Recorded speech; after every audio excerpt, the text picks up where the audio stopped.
Breaking news చూస్తున్నాం. నంద్యాల జిల్లా ఆత్మకూరులో హైటెన్షన్ వాతావరణం కొనసాగుతోంది. వైసీపీ ఆఫీస్పై టీడీపీ శ్రేణులు రాళ్లు రువ్వడంతో ఉద్రిక్తత చోటు చేసుకుంది. దీంతో వైసీపీ కార్యాలయం దగ్గరకు పోలీసులు భారీగా చేరుకున్నారు.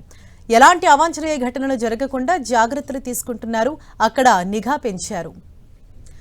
టీడీపీ ఎమ్మెల్యే బుడ్డా రాజశేఖర్ రెడ్డిపై శ్రీశైలం మాజీ ఎమ్మెల్యే వైసీపీ నేత శిల్పా చక్రపాణిరెడ్డి తీవ్ర విమర్శలు చేశారు.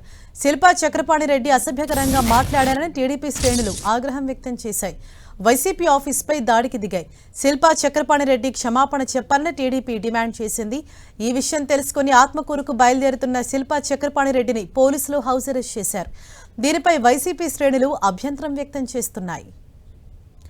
గత కొంతకాలంగా TDP MLA Budda Rajasekhar Reddy, YCP నేత శిల్పా చక్రపాణిరెడ్డి మధ్య మాటల యుద్ధం నడుస్తోంది. ఇది కాస్త రెండు పార్టీల మధ్య ఘర్షణకు దారితీసింది. ఇరు వర్గాల ప్రకటనలతో ఉద్రిక్త పరిస్థితులు నెలకొనడంతో పోలీసులు అప్రమత్తమయ్యారు. శిల్పా చక్రపాణిరెడ్డిని హౌస్ అరెస్ట్ చేశారు.